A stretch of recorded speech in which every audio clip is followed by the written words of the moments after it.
I should have never pointed my gun at that outlaw rancher. I've been riding for 32 years, road captain for 14. I know every highway between Cheyenne and Billings like I know the scars on my knuckles. I know which gas stations let you use the bathroom without buying anything. I know which sheriffs wave and which ones follow. I know when to stop and when to keep moving. I thought I knew when to pull a gun. We left Casper on a Thursday morning. 7 of us. It was supposed to be a 3-day run, nothing serious, just time on the road before winter locked everything down. Brake, my VP, rode point. I stayed middle. Crow and Nickel brought up the rear. The others filled the gaps. We'd ridden together long enough that nobody needed signals anymore. You just knew. The code was simple. Nobody rides alone. Nobody makes decisions for the group. You see trouble, you call it. You don't touch what isn't yours. And you never, never pull iron unless you're ready to use it. I broke that last one. We took Route 220 north out of Casper, then cut west on a 2-lane that didn't have a name on the map. Brake knew it from a run years back. Said it shaved 40 minutes and kept us off the interstate. I trusted him. We all did. That's what a club is. Trust that doesn't need explaining. The wind was cold, but the sun was out. Perfect riding weather.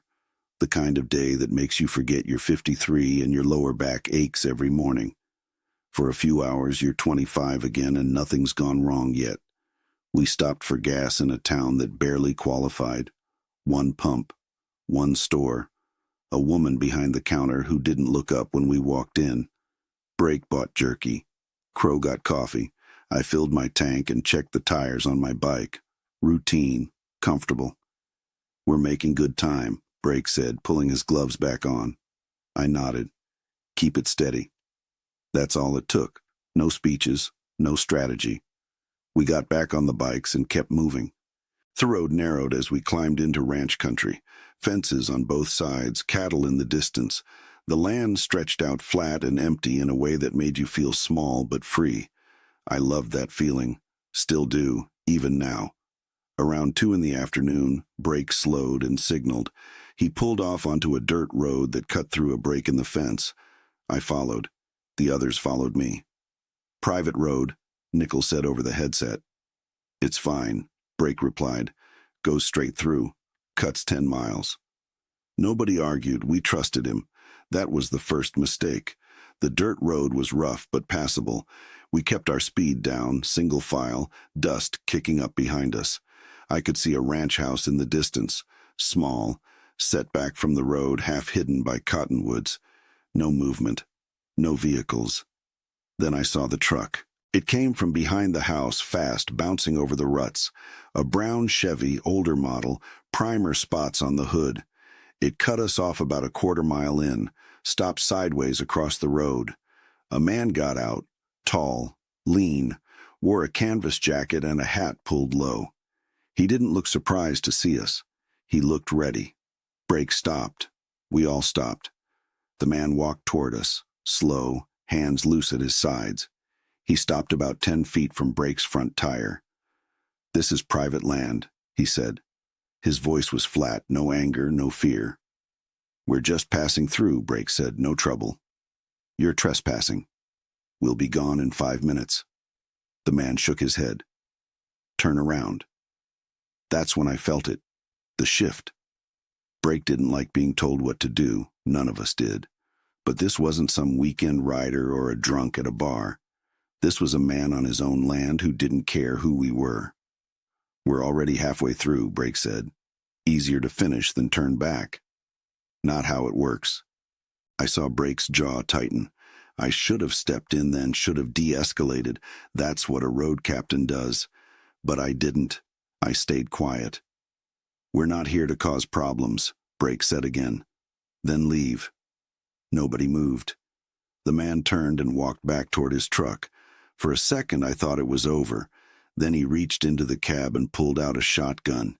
He didn't point it, just held it, rested it against his shoulder. That's when I got off my bike. I don't know why. Pride, maybe. Or the belief that I could fix it. I walked up next to Brake. close enough that the man could see my cut, see the patches, see that I wasn't just another rider.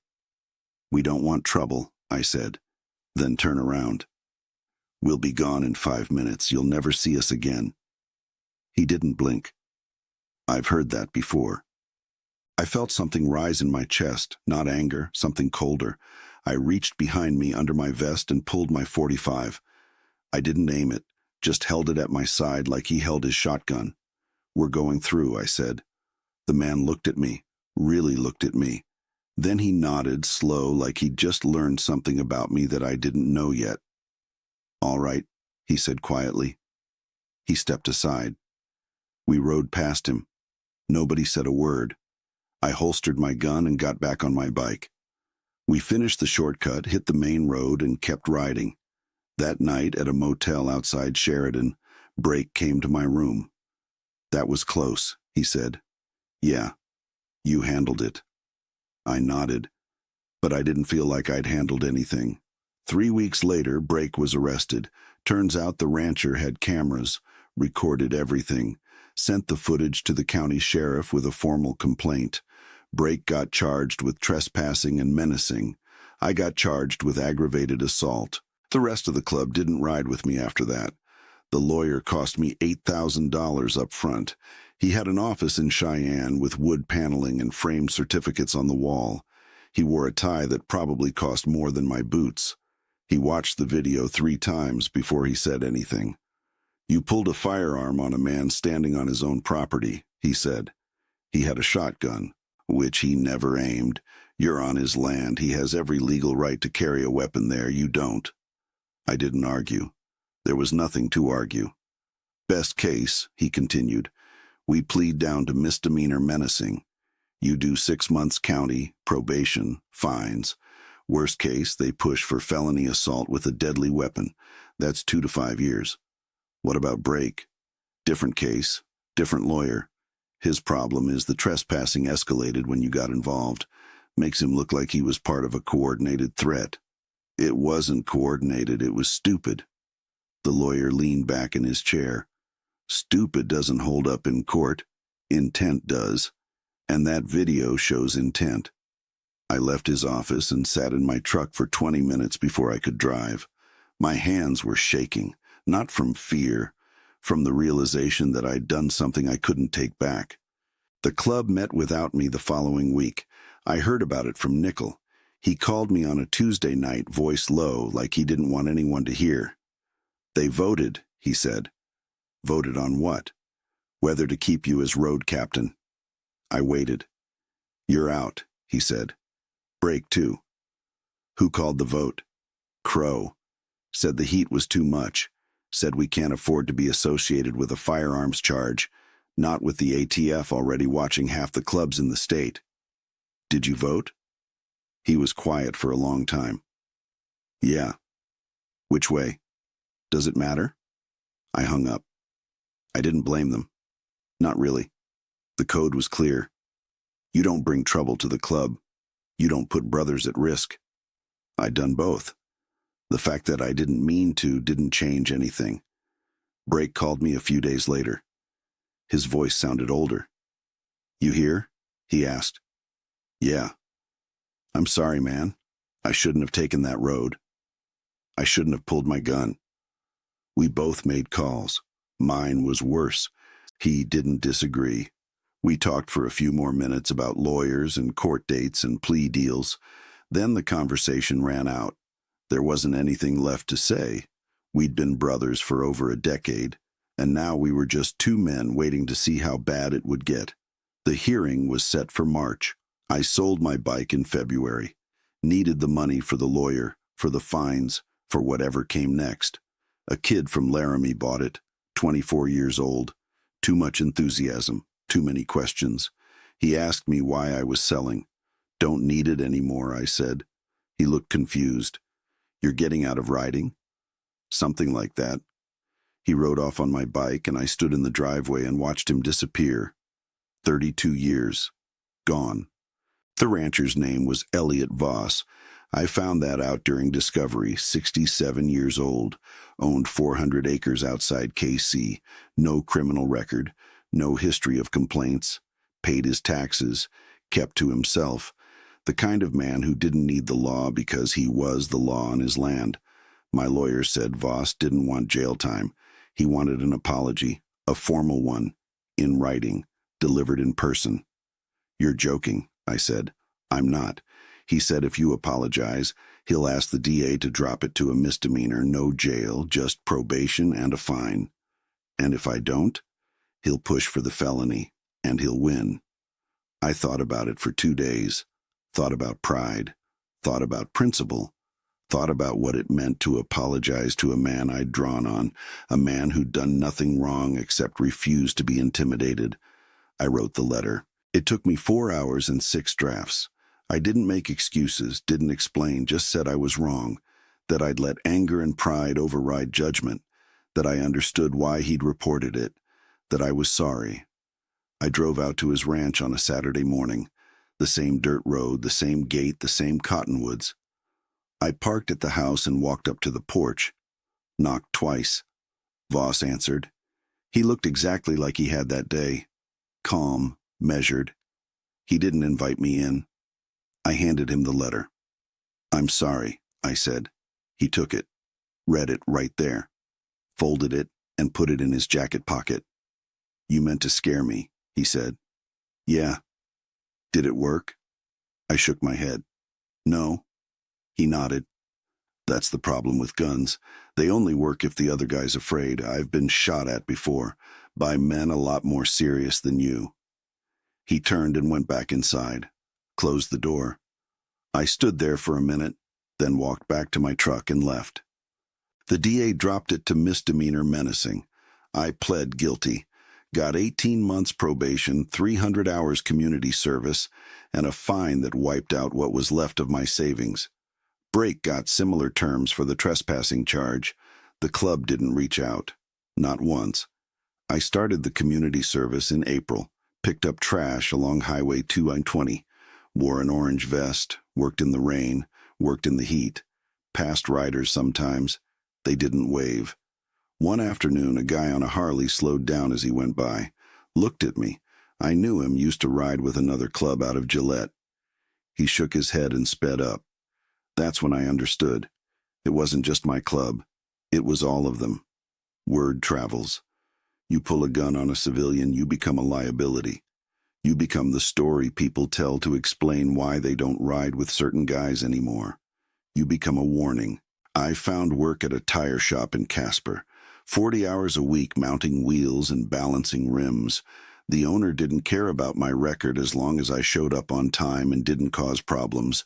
I didn't. The shop smelled like rubber and oil. The radio played the same country station every day. I worked alone most of the time. That suited me fine. I wasn't good at small talk anymore. Wasn't good at much except showing up and doing the work and going home.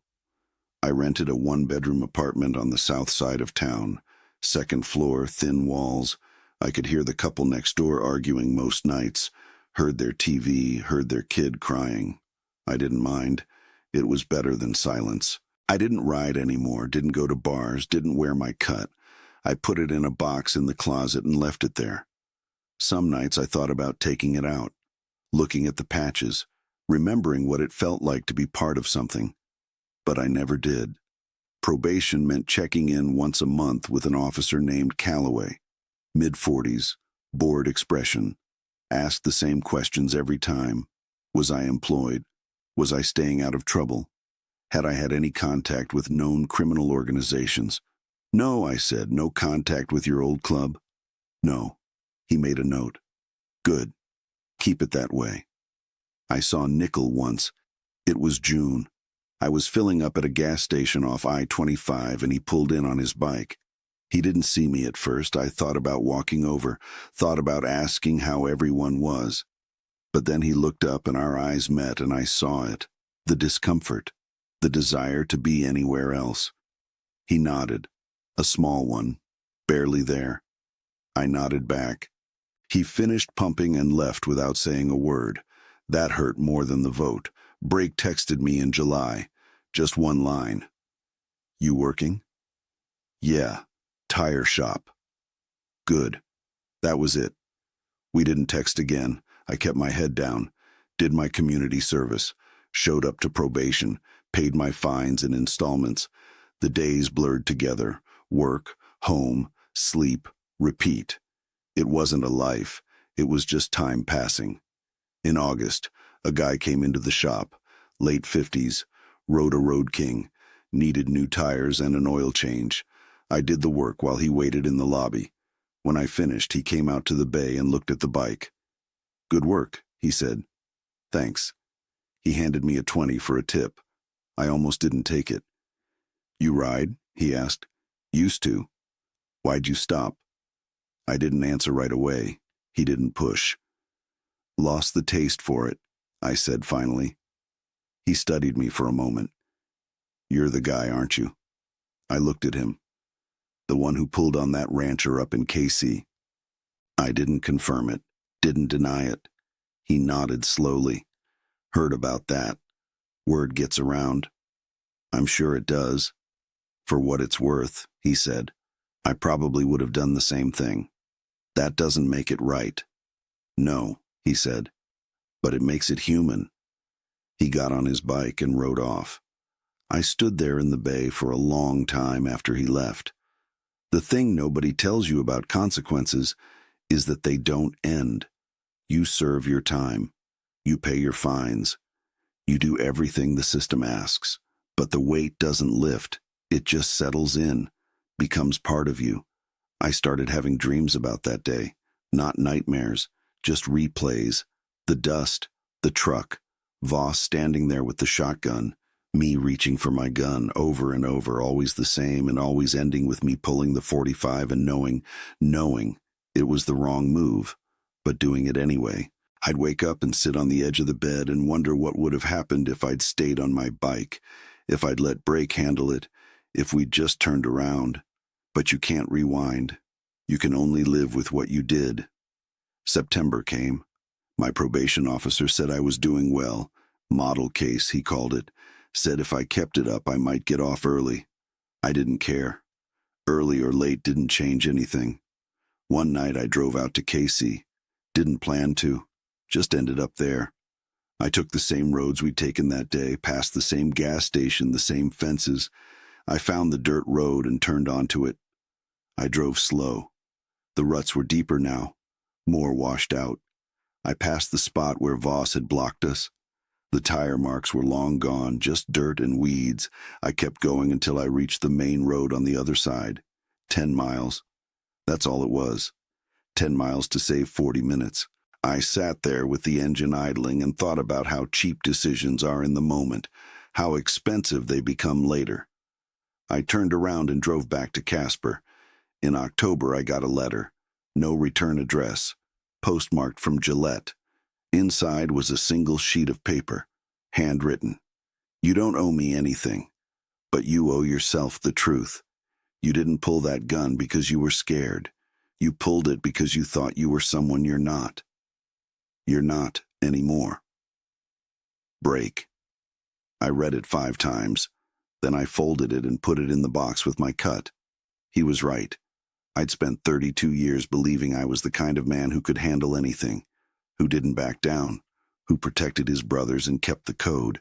But that day on the ranch, I'd proven I was just another guy with a gun and an ego and no idea when to walk away. The road doesn't forgive. It just remembers. December brought snow, the kind that doesn't melt, the kind that piles up on rooftops and stays there all winter. I worked shorter hours at the shop. Business slowed. People didn't ride in weather like this. I spent Christmas alone. Didn't bother with a tree, didn't call anyone. My sister texted from Colorado, asked if I was coming down. I told her I had to work. She didn't push. The apartment was quiet. I made a sandwich and watched a basketball game I didn't care about. Went to bed at 9, that was Christmas. In January, my probation officer called me in for an unscheduled meeting. I thought maybe I'd missed something, a payment, a form. But when I got there, He just leaned back in his chair and looked at me. You ever think about moving? He asked. Why? Because you're done here. You've served your time, done your service, paid your fines, but you're still acting like you're waiting for permission to leave. I'm not waiting for anything. Then what are you doing? I didn't have an answer. He slid a business card across the desk. Friend of mine runs a motorcycle repair shop in Billings, looking for someone who knows their way around bikes. Pays decent. Fresh start if you want it. I looked at the card. Didn't pick it up. Think about it, he said. I drove back to the apartment and sat in the truck for 20 minutes. The card was still on the passenger seat. I thought about Billings.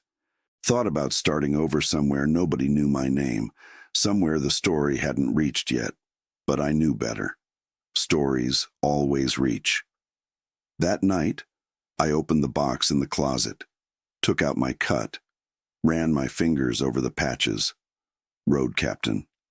14 years. I'd earned that. Earned every mile, every vote, every decision, and I'd lost it in 60 seconds. I put the cut back and closed the box. 2 weeks later, I got a call from a number I didn't recognize. I almost didn't answer. Yeah, it's Crow. I didn't say anything. I'm calling because I thought you should know. Brake's dead. The world stopped. What happened? Heart attack. Happened at home. Found him 2 days later. I sat down. When's the service? It was yesterday. Why didn't anyone tell me? Crow was quiet for a moment. Because we didn't think you'd want to come. He was my brother. Was, Crow said. Past tense. You made your choice. We made ours. I didn't choose anything. I made a mistake.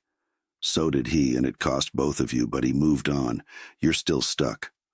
I wanted to argue, wanted to tell him he was wrong, but I couldn't. Why are you calling me? I asked. Because he asked me to. Last time I saw him, said if anything happened to let you know. That's it? That's it. He hung up. I sat in the apartment and stared at the wall. Brake was gone. Dead at 56. Alone in his house. And I hadn't even known. I thought about the last time we'd talked. The awkward phone call. The silence between sentences. The understanding that we'd become strangers. That the thing we'd built together was over. I thought about the runs we'd taken. The roads we'd covered, the nights at dive bars arguing about routes and bikes and nothing that mattered. The brotherhood that felt permanent until it wasn't. All of it gone. I called my boss and told him I was taking a few days. He didn't ask why. I drove to Brake's town, parked outside his house. It was a small place, single story, peeling paint. The driveway was empty. A for sale sign leaned against the porch. I sat there for an hour. Didn't get out, didn't knock, just sat. Eventually, a neighbor came out, older woman. She walked over to my truck. You knew him? She asked. Yeah. He was a good man, quiet, kept to himself. Yeah. You part of that motorcycle club? I hesitated. Used to be. She nodded. He didn't ride anymore, sold his bike last year, said he didn't have anywhere to go. That hit me harder than the news of his death. I thanked her and drove away.